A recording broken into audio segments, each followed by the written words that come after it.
5 minutos del Espíritu Santo. 1 de noviembre. La celebración de hoy es un canto al Espíritu Santo, porque celebrar a todos los santos es motivo de alegría y de consuelo.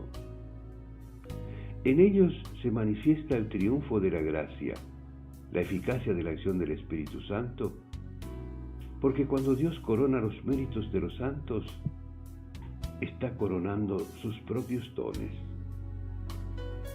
El conjunto de los santos nos hace ver algo precioso, que el Espíritu Santo nos renueva, nos transforma, pero respeta la identidad de cada uno y ama la variedad.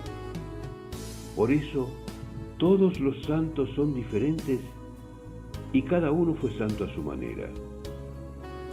Reconociendo la inmensa variedad de santos, con temperamentos, opciones e historias tan variadas, podemos reconocer cómo la acción de la gracia es siempre personal, respeta la identidad de cada uno y no condiciona su libertad. También, cada uno de nosotros, con sus peculiaridades, pero sanado y liberado, podrá integrar esa maravillosa comunidad celestial e integrarse en la feliz alabanza que no tiene fin.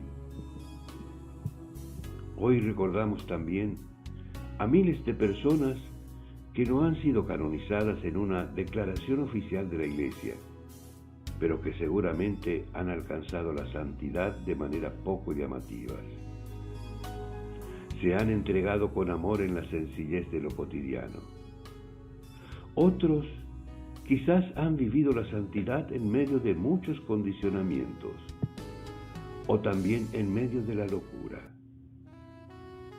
Ellos, en el cielo, brillan liberados de sus límites y angustias, y su belleza es una alabanza al Espíritu Santo que se lució embelleciendo sus vidas.